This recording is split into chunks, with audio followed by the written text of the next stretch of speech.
It's time for another episode of the wildly popular podcast, Chasing Meeples.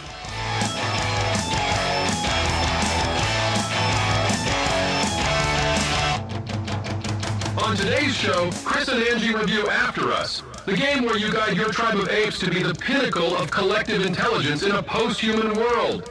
Meeple Chasers, brace yourselves. The Meeple quiz, the insights, the reviews, and the banter. It all starts now. Hello, everybody. This is the Chasing Meeples podcast, and I am your host, Chris. And as always, I'm with my lovely co-host. Hello. It's Angie. Hey, Angie, what is going on? We've been gone for quite a while. Life has been interceding in our podcasting abilities. It has. But you know what? Life happens. It happens. So I'm excited. As long as it keeps rolling, we're okay, right? Right. As long as the eyes open every day, we are good. Exactly. Okay, so all right. Well, I'm excited to get back in the driver's seat. Last month, we gave Announcer Dude the keys to the show, and he decided to do Announcer Dude, he did okay. I approve him as a temporary replacement.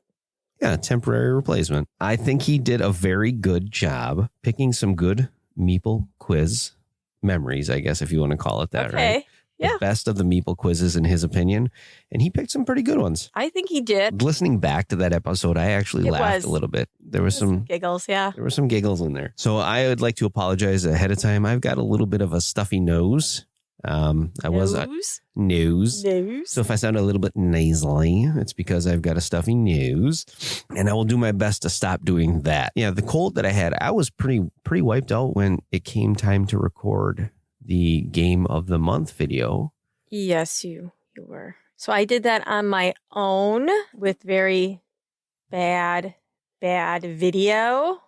It's amazing. You have a nice cell phone, and I believe fan edition even. It's like the social media version of the Samsung Galaxy, and it looks like you're recording with a VHS camera. I don't know why. There's probably some settings, or I don't know. I think it's the light. It's just not. Well, it's the same light I use when I use my phone. That's true. No, I don't think I didn't use these lights. And I don't know. That's why we don't do video. Although I'd like to get we're dipping our toes in there. Angie, before we get too far into this. Chris, I want to stop you for a second. Before we get too far into this, I want to remind everybody to like, share, subscribe, follow, give us a comment, give us a review on your favorite podcast platform. We are also going to hand it over to YouTube as well, so you can look for us there as well. Hit that notification bell. And you'll know exactly when we post the newest episodes. So the cool thing about that is we post all of our episodes on the podcast providers first, and then a couple days later, it's going to come out on YouTube. I am actually looking at a way to make our YouTube presence a little bit more entertaining, and I'm just going to keep it at that. Just keep it at that. Keep it at that. This is not difficult, but yeah, this is an ongoing process for you. This is really like a passion of yours. Yes. So I don't want you to feel like you have to rush something. I don't want to rush it, but you're right. It is a passion. It's a passion that I would love to make a full-time job someday. So like, subscribe, share, follow, all that fun stuff would make my dream a reality. Well, once you see it, you'll understand. I've been leaving a little bit of hints in like some YouTube shorts, but I'll leave it at that. I think we should mention something that recently came out, and I recently got our copy of the season. Ooh, yeah.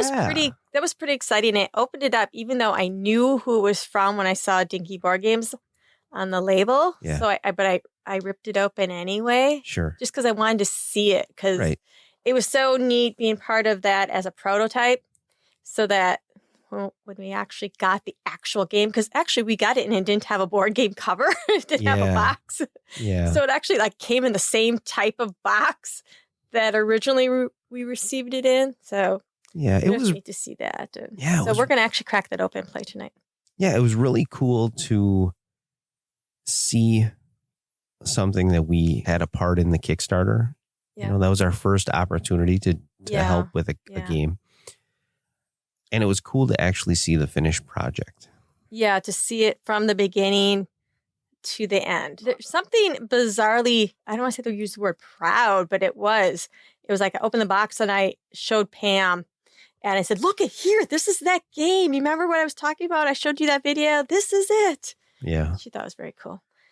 I have to share things with her because nobody else in my immediate circle at work thinks anything I do is remotely interesting at all.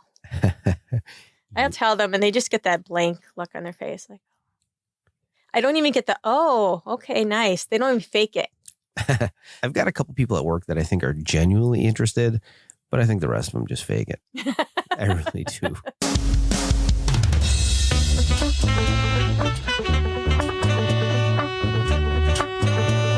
Quiz time. Once again, our quiz is going to have something to do with today's topic.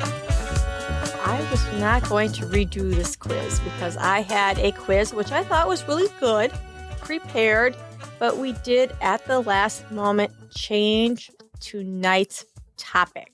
So to keep it on track, I've got a new quiz, and I think it's still really good.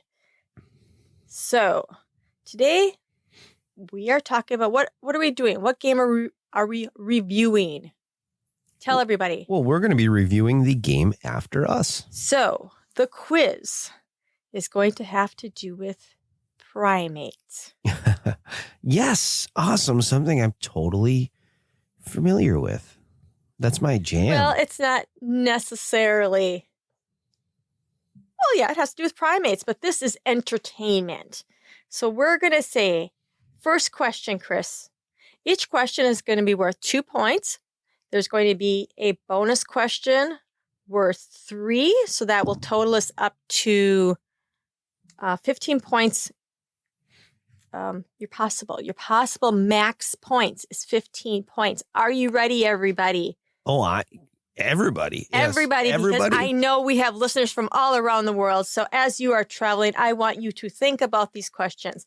And if I'm wrong about any of these answers, you have a better knowledge on the topic of primates, please leave a comment somewhere below on YouTube, our Instagram, our Facebook, DM us, anything. Let me know. Angie, you were wrong. Okay. You want to see how quickly people will start listening to that? Angie will send you $5 for every time she gets a fact wrong. There you go. There you go. Oh, I've listened to a podcast that did that one time, and they actually paid up for it, and now they're really good at fact checking themselves. Oh, are they? Oh yeah. That's pretty cool. And they're actually in the board game space too. Oh wow. Yeah, it's rolling dice and taking names. Ah. Yeah. Okay. Well, yeah, maybe we should. Because there are a couple times I found myself afterwards going, I hope nobody really listened to that closely. I hope you're just listening for the entertainment because sometimes the facts might not always be right. Okay. All right. Let's hit it. Quiz time. Which is not a real ape movie? Return from the Planet of the Apes? Congo? Ape versus Monster, or Space Chimp? Which is not a real movie? Yep. Space Chimp, Ape versus Monster, Congo, or Return from the Planet of the Apes? Return from the Planet of the Apes, not Return to the Planet of the Apes? Well, I'm not sure. $5, people. No, I'm just kidding. All right. I have Return from the Planet of the Apes. Well, in order to save you $5, I'm just going to make sure. I made up this quiz. What are you looking it up? No. No. All right, fine. There may be other Planet of the Apes questions on this. Okay. Well, then that tells me that Return from the Planet of the Apes is not a real movie. That's right. I could have just wrote it down right. But because when you said return of, I'm thinking that might have been a better title. Return 2. Return 2, yeah. I'm thinking that might have been a better title, so maybe I should tweak it. But I actually think there is a movie called Return to the Planet of the Apes. We'll find out. Okay. We'll find out. Ooh, cliffhanger. How many Planet of the Apes movies are there? Like counting the originals and the reboot? Yes. 6. 9. Ooh. I originally thought it was 6 too, then I looked it up someplace else. The original Planet of the Apes, was it 1975, 1960, 1968, or 1980? 1968. That is correct. That is correct. So you have 2 right. So you have 4 points. In the original movie, which monument was found destroyed on that beach? Was it the Eiffel Tower, Statue of Liberty, a pyramid, or Mount Rushmore? Well, that's an easy one. It's the Statue of Liberty. Maybe not for everybody driving along the highway. I don't want them to get in an accident while they're going, wait, what was it again? It was the Statue of Liberty. 6 points for Chris.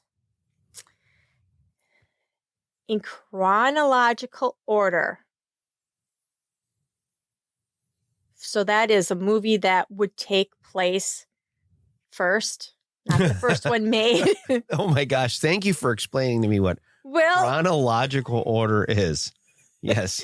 Yes. So I thought it was just randomly, how the story went. Okay, got it. Well, yeah, it is. It's how the story goes. Chronological order. So from start to finish. Yes. All the way in the correct order. Got it. Well, my question is, which movie comes first? So I'm going to give you 4 movies. You got to tell me which one comes first. Dawn of the Planet of the Apes, Planet of the Apes, Rise of the Planet of the Apes, or Beneath the Planet of the Apes? It's Dawn of the Planet of the Apes. No. Oh. It's Rise of the Planet of the Apes. So you're still sitting at 4 points. Mm-hmm. 4 points. Huh. Okay. Now we're kind of switching a little bit. Although, should I tell you chronologically? I will tell you what they are because everybody's wondering. Rise of the Planet of the Apes, 2011. Dawn of the Planet of the Apes, 2014. War for the Planet of the Apes, then Planet of the Apes. Beneath the Planet of the Apes. Escape from Planet of the Apes. Conquest of the Planet of the Apes. Battle for Planet of the Apes. How many of those movies did you see? Not all of them. Okay. I don't watch movies about damn dirty ape. In this game, in After Us, there are the main primates on the board are the mandrill, the orangutan, the gorilla, and the chimpanzee. One of those are not an ape. Which one is not an ape? the gorilla, because a gorilla is a gorilla. Do you want to? Would you like to redo that answer? I was half listening to you anyway. What was the question? I was trying to quietly put my water bottle down because I'm struggling here, hun. You are. So you have 6 points. You're at 6 points. Let's see if you can get to 8. Think about this. Which of these 4 primates in the game are not an ape? Mandrill, orangutan, gorilla, or chimpanzee? See, considering they keep talking about everybody being apes, I thought everybody was an ape until I was doing the meeple quiz. And I found out one of those are not apes. Mandrill. You are right there. What is a mandrill? A mandrill is a monkey. Monkeys and apes are not the same. They come from 2 distinct evolutionary lines. So What is the difference between apes and monkeys? That's very interesting, actually. What is the difference between apes and monkeys? Yeah. Red butts. No, but it is the but. Apes don't have tails. Okay. So there really is only so many apes. There are orangutan, gorilla, chimpanzee, and then I think there's something else in there. Are the mandrills the one with the bright red butt? The blue butt. The blue butt. The blue butt. I think the bonbon's got the red butt. Okay. But the mandrill doesn't have a very big tail. If you look at that picture, I'll take there might be there might be some sort of exceptions between some of the tails, but I'm not positive. So you had 8 out of 15. So monkeys don't have tails. Monkeys have tails. Oh, okay. Apes don't have tails. Interesting. But it's not so much that, but it's the evolutionary lines apparently are different. So we are closer to apes than monkeys. So I thought that was very interesting because then I was looking at the game and I wanted to see how the game was worded. Yeah. Was it worded primates? They do use the tamarins. That's why I didn't include the tamarin in the list. Yeah. Because they are monkeys. But so that's why I did, when you were up here, I am looking at the box, looking at the rules, because I did want to go look and see how it was worded. Mm-hmm. Because even when I did the video, I said apes. It does say apes. In the rules, they use the word primate at one point, but it does say apes. So primate would be the word to use Primate would for be all the correct of them. term. Yes. Okay, got it. Yes. Interesting. I learned something today during this quiz. And you know what? If the designer of this quiz is listening, Designer of the quiz is the one. the designer the of quiz. yeah, I am the designer of the quiz. If the designer of the game is listening, he learned something too. Yes, I'm sure. He learned never to listen to this podcast. So let's talk about GACPAN. Oh, is that the end of the quiz? Yeah. Like, that's just it? It's just going to fizzle to the end? You're not even going to... I did. You're not even going to give me my total? You're just I gonna, did. No, you didn't. You weren't paying attention. Angie, you did not. You were Yes, so... I did. Stop. Oh my gosh, people. Stop. When you listen back to this and you're doing your editing, I so did. No, you didn't. You went, oh, you know what's cool about monkeys? I told you after that. Here's a... Baloney. I did. I did. I have 12 points. No, you don't. 12 points. 12 out of 14. You have 8 points. Tell me how I got 8 points, and I'll tell you if you're wrong. Okay. You got the question, which primate is not an ape? You got that correctly because you guessed. You did not get the chronological order. You got the original movie Monument. You got the year it was made. And you got which title was not a real ape movie. You got 8 out of 15. I thought it was 14. It was 15. Because I was going to give you 3 points for the bonus round, keeping it as a nice 15. I'm looking at my microphone as if I'm breaking the fourth wall and looking into the face of every one of our listeners right now. I said 15. Okay. Just like when I go back and listen to the fact that you never told me my total score. Do you know what? You have to come back as future Chris and apologize. Okay. I need to apologize because you listened very carefully. I know I said you got 8 out of 15. So, and I know I listen to you when you edit because you are meticulous. How many times you listen to this podcast back, it annoys the heck out of me. And I never want to listen to it again. Because after it's all done, you're like, Angie, listen to this before I upload it. I'm just like, I don't want to listen to that anymore. But I want future Chris to come back and apologize at the end of that. And you know what? I want future Chris to come back wearing wet socks when he apologizes to me. Okay. Because you got wet socks on the beach. And at Planet of the Apes, when they find Statue of Liberty, they are on the beach and he falls down and screams because he realizes they are on Earth. And he falls on the beach and gets wet socks. Boom! continuity between episodes, I pulled it all together. Episode 1 to episode whatever number this is. Okay, future Chris will come back with wet socks. All right. I cannot wait. Do you like how I pulled that together, though? I thought that was very creative. Yeah. You seem disappointed over there because you know you're going to be wrong. No, that was very creative. However, how I don't see how you're pulling anything together because I was never in the Planet of the Apes. I was so like episode 1, I got wet socks. And Charlton Heston had wet socks on the Planet of the Apes when he was on the beach with the water was rushing up because he found out that he was on Earth because the Statue of Liberty was destroyed on the beach. Okay.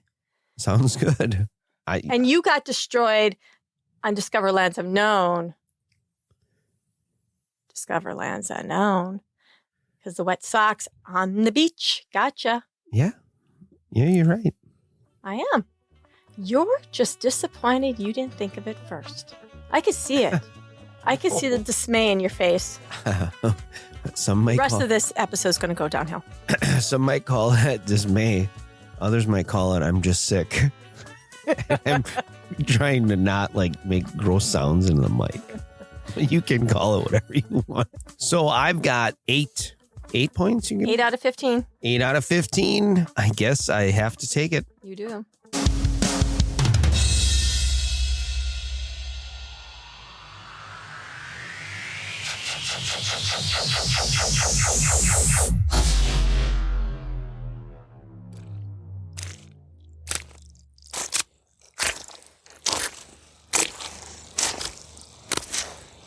Hey everybody, it's me, Future Chris, in my wet socks. Upon listening to this while editing, I discovered that Angie was right.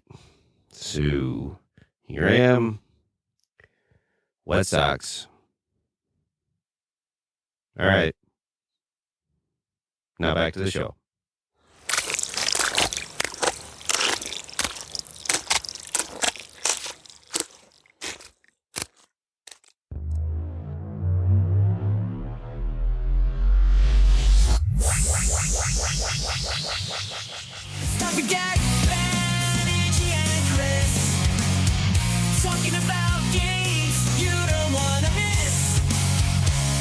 Classics to the new, every game's a ride.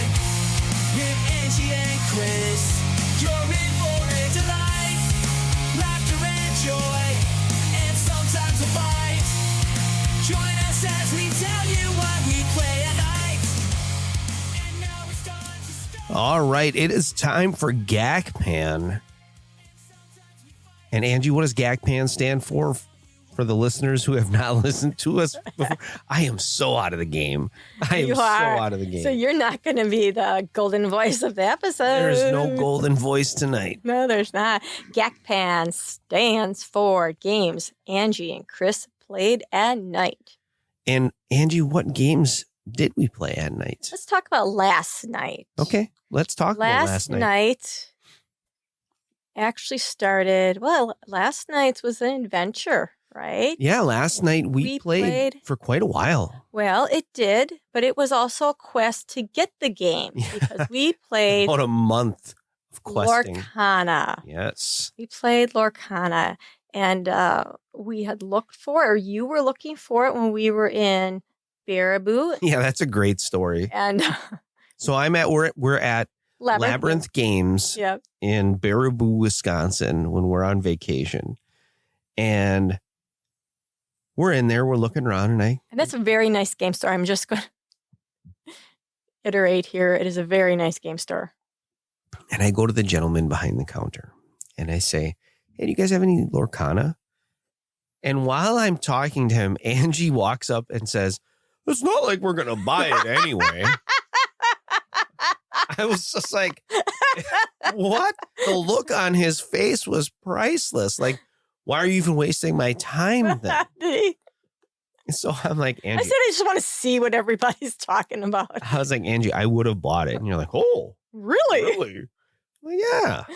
I had no idea you had bought it. So I kind of just asked, wanted to go, hey, do you have any? Everybody wants this. There was like a mad rush at Gen Con. People are, I guess, dumping over wheelchairs to get to it and stuff like that. Some craziness. So I just wanted to kind of, I don't know, look at the box, see what everybody was really, had no desire. So what did he do? Pulled out the box. Yeah, he had one that they kept in the back, and they only sell it during their league night for those that want to play. It was a starter pack for somebody who maybe wanted to come check it out, which I thought was kind of neat that they held it back for that. So we got lucky. I ended up going to our local game shop in town here. They had one starter pack, and then it was sit and wait for a couple weeks to get the other two. And finally I found two on, there's going to be some people that roll their eyes when I say this, but two of the other two starter packs on eBay for a decent price. I don't know what the actual MSRP was on these, but the game store I bought it from charged me $27, and the person on eBay that I bought it from charged me $30 for both. So, $30 a piece for both of those. So I figured it wasn't marked up too much. I could be wrong, but we got it and we played it last night, and it's good. I enjoyed it. You enjoyed it more than I did. Yeah, I can tell.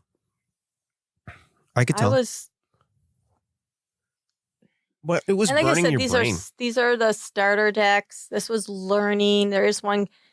I still have a question about a certain card, how to play it. I wasn't getting. You had a lot of really powerful cards. I didn't have. I think the deck I was playing was something they considered good for beginners, is what I had read, and so there weren't a lot of really interesting powers. The only ones I really liked, I had that one. Not flopsome. It was a different evasive I had. And that one was good because I could protect when I went out to challenge somebody or even request, I could protect a character. But otherwise, I didn't find any of the powers tremendously interesting. And you won a game just by questing. Mm-hmm. So I did that. And I kind of held back. And then I felt that was kind of boring to do it that way. So I wanted to continue to challenge, even if it meant not winning, because that was just a little bit more exciting. Now, we did get some booster packs, and we're going to insert them. And I think you wanted to make a green and gray deck, emerald and steel. Yeah. So maybe I will try putting the gold and ruby one together and see what they do. Yeah. That's what I'm thinking. Because I love purple. So, here I am. I want the purple cards. And they were not, I was not turned on by them. I felt a little disappointed. I also think it was just the fact that it was a card game. It was burning your brain at first. There's certain things on those card games that you don't understand. Like when we played Radlands, it was so hard for you to understand Radlands. Well, Radlands is stupid. I disagree with that. It was stupid. No, I'm going to not even touch that comment. Radlands is a good game. Water Towers is not a hard concept. And I'm just going to leave it at that. It should be the other way.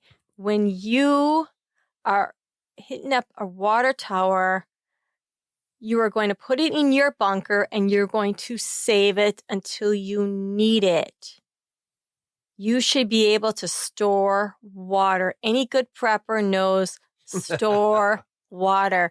It's not like I'm buying it from the store. Oh, but I got to drink it all right away. Otherwise, it goes away. Yeah. Okay. No, Apocalypse, you're saving your water. You may drink a little, but you're saving it back for the next day. Because you got to survive. All right. You can't drink all that water on one day. Okay. So thematically, it would have been better and made more sense to be able to store that water. I'm just saying. They were wrong. All right. Okay, I'm not even going to argue with on that because we're talking about Lorcana. Okay, here. yeah, we're talking about We're Lorcana. talking about Lorcana. We're not talking about There is Radlands. no storing water in Lorcana. And you know what? On my little, did you notice? I didn't even notice that until right now that I wrote it wrong. I wrote Arcana on here. Yes, you did. I didn't even realize that until right now. On our little show outline, I wrote Arcana instead of Lorcana. Mm-hmm. But I could tell last night you weren't enjoying it. I think it's good. I think it's a very straightforward. There's a lot of similarities to Magic. I got in on Magic when it first started years and years ago and then stopped playing.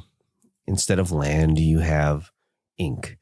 Instead of, summoning sickness, you have ink drying. Well, that makes sense. See, that makes sense. There's a lot of similarities. But I think it's good, instead of taking people's health away, starting at I like that too. At 20 and going to 0, you're going from 0 to 20. I like that. It's a good game.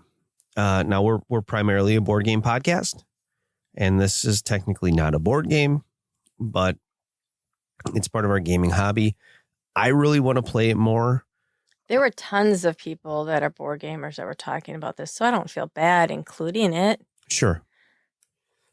Yeah, I don't feel bad about it either, but and I will definitely, try to. I'm not a crazy card collector or anything like that, but I will try to make a deck better. Mm-hmm. Like I said, put those 2 decks just to make it more interesting for me when I play. For sure. And I think the more you play it, the more fun you're going to have. Maybe it's because I wasn't killing you. When you battle, you're not really killing the other person. Maybe it would have been like, bam, I got you, you're dead. But that's not the point of this game. I know. The point of this game is the only reason why you're challenging people is to stop them from gaining lore. I know. I don't know. We'll play again. It's not that I'm not going to play it. Yeah. It's not absolutely not that I'm not going to play it. And my idea behind the card game was that maybe it's something quicker, easier. As we were sitting out in like Panera today, have a quick card game. Yeah. So when I look at your deck is the type of deck that you are supposed to quest early and quest often. So you start off with you would want to play your ink and low cost cards. That's what I did first, and then quest. Whereas mine is designed to hit hard, but it won't hit hard right away. It's going to give me the ability to get my ink up faster at the beginning of the game. And then say mid game is when my deck starts to take off and I can start putting out the bigger value cards and hit harder. So my problem is I have to manage you getting your cards out quick and questing. And that's why when you stopped holding back from questing. Yeah, I did at first. I was trying to play very defensive at first. I could not win. And it took me a while to figure out. I wasn't letting you win. Oh. It took me a while to figure out, okay, I need to change my style. I thought that was interesting. Okay, because it really did. Because at that point, I was able to put out cards. I was able to put out, Mickey would give you 2 stars. And then I think I had Cinderella. No, I had Moana. She'd be 3. So I had like 3 cards out that would give you multiple stars, where I could get like 8 points if I quested everybody then. Mm-hmm. That first game I was playing very defensive. Because if you don't quest, you don't challenge, you're not exhausting. Is that the word? Exhausting the cards, and then you can't be challenged. So my first game, I was playing very defensive. And then one game, I had no idea the whole thing about singing. Mm-hmm. I was thinking you had to have a card that sings because I had a card that was voiceless. So I assumed there were other cards that you could sing on. So I'm like using my singing cards as ink. And, we were making this comment about not being able to get more cards. I'm thinking, well, you should draw more cards. Well, I was inking cards, and I knew I had pulled at least 2 of them, that what they did was let you draw 3 cards. So once I realized that, I'm just like, I had like inked 3 cards that would have kept letting me draw more cards. So yeah, it was like a learning game. And we played that from probably about 8 o'clock at night till 1 o'clock in the morning. Yes. We played it for quite some time. We did. So that's Lorcana, everybody. That's we Lorcana. actually got a chance to play it. If I were to rate that game, I'm going to go back to something that talk about tying it back to earlier. Just talking about tying it back to earlier episodes. I would shuffle this one back into the deck. There you go. Definitely not going into the discard pile. I like that game. But Chris, I can see that there is the potential for the completionist in me coming out and needing to get everything. Everything. Every time we go into the store, you're getting a booster pack. And when you think about how much the game already costs, you add up everything, you're like, okay, this is getting to be as expensive as a Kickstarter. I don't disagree with what you're saying is, yes, the completionist in me is going to probably come out. But I think I'm managing to control that completionist very well. That is only because it's unavailable. True. How many packs of cards would we have picked up today if they were in the store? A lot. Because we were at 2 stores looking at both because we went into Walmart and Meijer, and you would have picked up cards at both of them. Probably. Yeah. Yeah. Well, I want that rare giant Tinkerbell.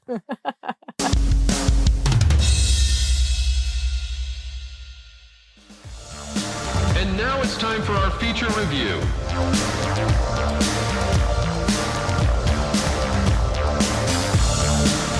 Imagine a world where humans are no more. Nature has retaken the land, and in the wake of our absence, apes have risen, evolving, learning, and taking the torch of civilization. It's time for Chris and Angie's review of After Us.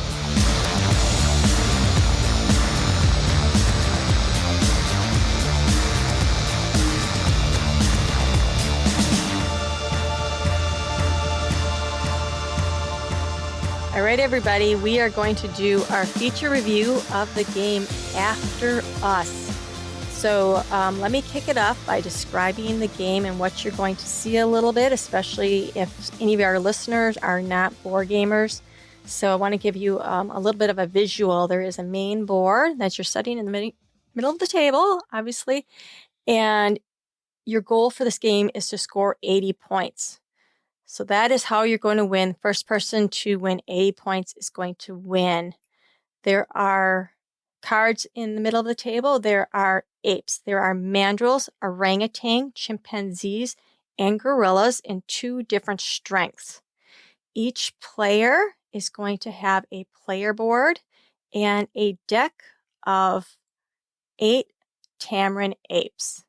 The idea behind this game is a cataclysm, apocalypse, something unnamed has happened, and the only creatures left are primates, and they're going to rebuild a civilization and is going to use tech that mankind left behind. So far, so good, Chris? Yeah. So far, so good. You're doing a great job. Okay. Like I said, everybody gets 8 cards. The cards are...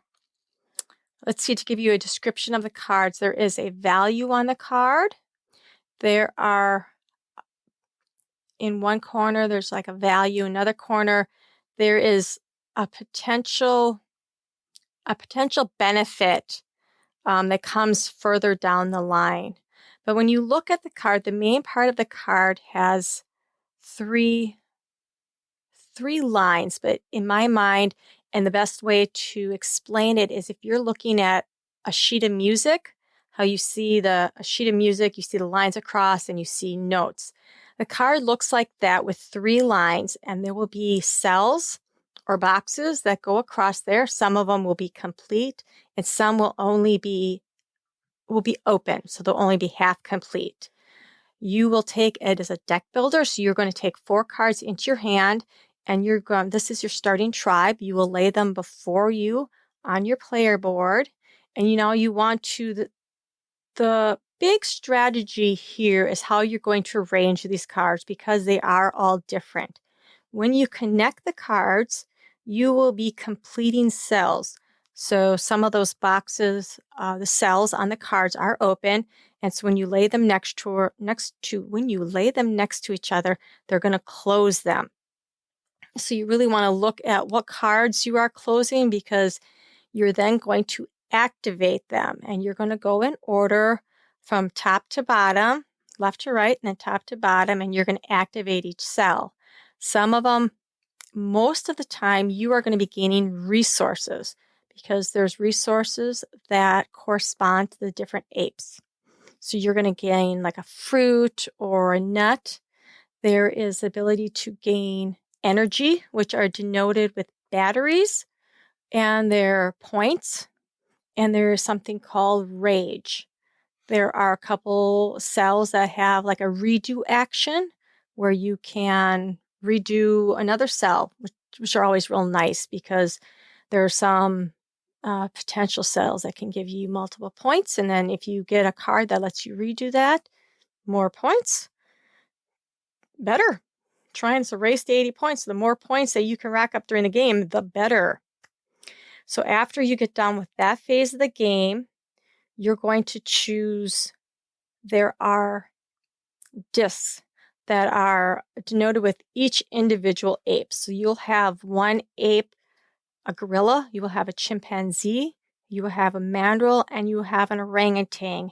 Each one of these has a benefit, and you will choose. So everything is pretty much simultaneous, playing at the same time, except for this particular action, which you will both choose a disc. You will then flip them over and you reveal them.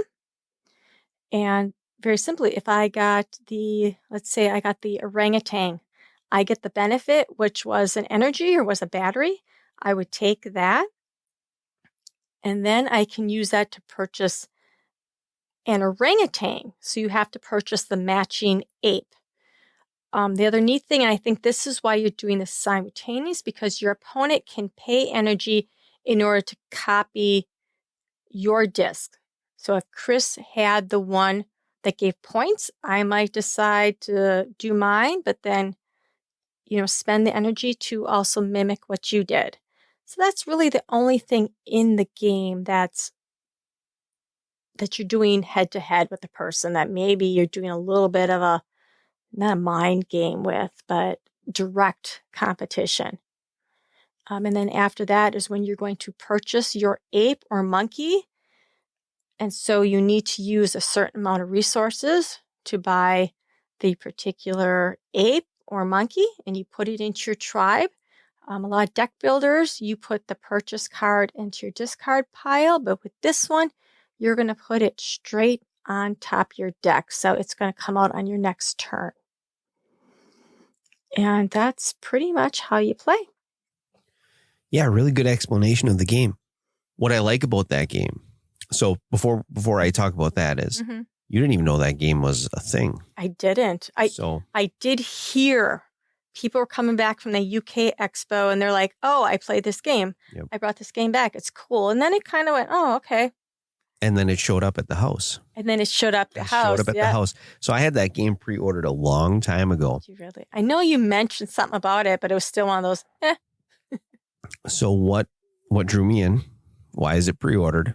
Apocalypse. There you go. Post-apocalyptic game. Sucker for it every time. And I was pleasantly surprised with the game. So I didn't know anything about it. I didn't have any, preconceived. Did you see any gameplays? Nope, preconceived ideas or anything about it. It was lighter, Lighter, yeah. But not. It's more of a midway game. Yeah, not super light. I love the puzzle. The puzzle of putting together your cards on the table in front of you to create the cells, like a tableau, to gather your tribe. That's what you're doing. Oh, hey, yeah, definitely mention rage because I skipped that. Yep, to gather your resources. Mm-hmm. Okay, so deck building, resource management, two mechanics that I like, but the puzzle that was cool. I've not played. There might be a game out there There's like definitely that. a game out there but we don't have. So it's a unique mechanic for me. And it was fun. So then you save your resources and there's the rage track. So you can, if you get gorillas have rage. Mm-hmm. And you would use that to basically get the junk cards out of your deck. Mm-hmm. You have, what are the first cards? What's the first primate? Tamarin monkeys. The Tamarin monkeys. So you get the Tamarin primate card. And they are very basic, just give you basic resources, nothing too special about it. And what you want to do is you want to save your resources up so you can buy, there's like a level 1 chimp and a level 2 chimp, a level 1 ape, and so on and so forth. And you want to save enough resources to get the level 2 of that card, because then you're going to get the better puzzle pieces per se. So then you can get more resources, get more things. And I like that. I like that a lot. Also like that you can use the power cells to use technology that is left behind that the humans left behind, right? And you get certain bonuses. Mm-hmm.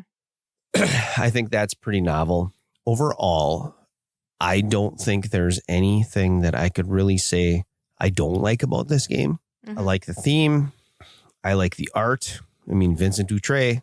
Yeah. I can't remember where I heard this, but somebody said it almost seems like Vincent Dutrait said, I feel like drawing a game about monkeys. And they made a game around the monkeys. They were like, sure, draw some monkeys and we'll make a game around it, right? Yeah. Vincent Dutrait has just got a gift, and everything that he does is just beautiful. Just listening to you describe the game, I didn't realize how much of a solitaire game it is. You never thought about that? No, I never thought of it that way. But yeah, you really are playing like a 2-player solitaire game, right? You know, there's not much player interaction, but it doesn't make the game bad. Until it's one of those games, and when you're talking about thinning the deck, and a lot of times you want to get rid of those Tamarin cards, but for me anyway, it is that race. So you get to about 70 points and you realize, okay, you're starting to feel that's when you feel that competition. And if you're going to thin your deck, this might be the point where you want to thin it from one of the big apes, because then you're getting more points. And then you want to try to really start, because there were games I think that either I was far ahead or you were I think there was one that you were pretty far ahead. And that last half or last quarter of the game, I just started coming back with points. And then I think at the very end, I managed to thin my deck of a great ape and was able to win. Yeah. We won't talk about that one. So again, it's established I'm not the solo player of this group. You took it with you when you went on a business trip. I did. And you played the solo game. Why don't you tell us about the solo game? The solo game is, you are playing the solo game pretty much the same way. Your opponent is another ape. So you have to choose one of the other apes as an opponent. He gets a deck. You're only choosing 3 of the discs. So you're choosing 3 of the monkeys, and you're going to place them on top of the board. And that comes into play a little bit later. But instead of activating, he gets some starting resources. He gets a certain number of starting resources. And his actions are going to be, he's going to lay out the 4 cards. And instead of activating cells, he gets the resources or power, whether it's energy, the benefits on the cards at the top of the deck. Those are things that when you play, you're going to get when you thin your deck. So that is how he's playing along. I think the interesting thing about this is when you take resources, you're taking them from him. You don't take them from the supply. You're taking them off him. So I thought that was kind of interesting. So I think that was probably the most interesting thing. The difference was that you were taking the resources from him. So he was building them up, and the disc decided when he had resources, he would count up, or you would count up his resources, whichever had the most and would be able to purchase the most expensive or the most powerful monkey would be the one he would use. And that's the way he would get that bonus and everything associated with it. But there wasn't, other than how he really moved, there wasn't a lot of difference to your game at all. Oh, that's interesting. So solo game is pretty much like the 2-player game. It's very much like the 2-player game, except how your opponent is playing different than you. Okay. So it's kind of the same idea between almost like a solitaire game, but you're taking the resources, you're pulling them from him. He has the ability. He can occasionally mimic your bonus disc. So would you recommend it as a game to play solo? I would. Yeah. I would. It wasn't, I won.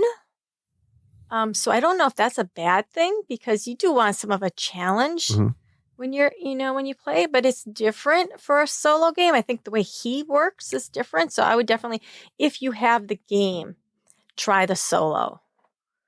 I don't know if I would buy it for the solo, but definitely if you have the game and you do play solo, definitely try it that way. Okay, cool. So like I said, there's not much I can nitpick on the game. Yeah. I think it's a great game. I'm not going to give it a 10 out of 10. If you were going to give a 10 out of 10, you would nitpick the heck out of it. Please listen to our Resurgence episode. You'll know what I am talking about. Yes, it is funny. Yes, the review that makes it sound like I hate a game, and then at the end of it, gave it 10 out of 10. Yes. It's a great game. It is. So yes, I would give this game a solid 9. I'd give it a 9. Oh, would you? Right. Again, just like Resurgence, a full point just for theme, right? Okay, there you go. Just for theme. So if it was monkeys in a zoo, no, then maybe it'd be an 8.5 or an 8. But post-apocalyptics, give it a 9. Solid 9. 1 point just for theme. I'd probably give it an 8. Yeah. An 8.5. I liked it. I do like it. I definitely play it. Yeah. That will be a game I will grab to play. It's not one of those like other ones that, oh, hey, if you want to play it, that's, I will. No, I will definitely grab it. I'll definitely go to it. I will go to it to teach it to people that are maybe not gamers, because it does teach rather easy.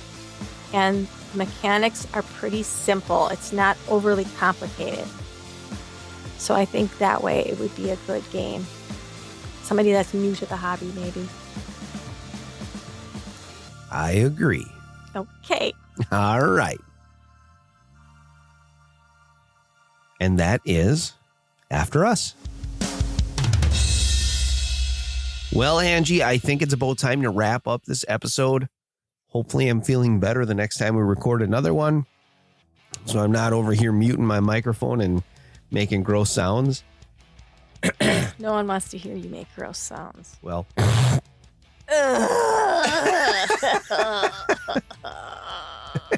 That was so gross. Oh, I needed to do that. All right. What are we going to talk about next episode? I'll tell you exactly what we're going to talk about next episode. We're going to talk more about the games that we are culling. We're going to be on the bees. We're on the bees. We're on the bees. We're going to talk about the games that we played when we were on vacation. And of course, Angie is going to have an amazing meeple quiz that I'm going to do awesome on, because I just max points. That's me. Yeah. Yeah. Yeah. Yeah. If you could have saw the face I made, I'm sure. I like that quiz. It's a good quiz. That was a good quiz, Angie. No, this one I have coming up. Oh, the one that you have already created. I like it. I like it. The day that you tell me that you don't like your quiz, I'm going to be sad. You like every quiz you give. No, the day I don't like a quiz, you'll get max points. Probably. All right, everybody. Thank you for listening. Don't forget to check out our Etsy store, Chasing Meeples. Go for some really cool board game related apparel and chasing Meeples merchandise. Keep chasing those Meeples.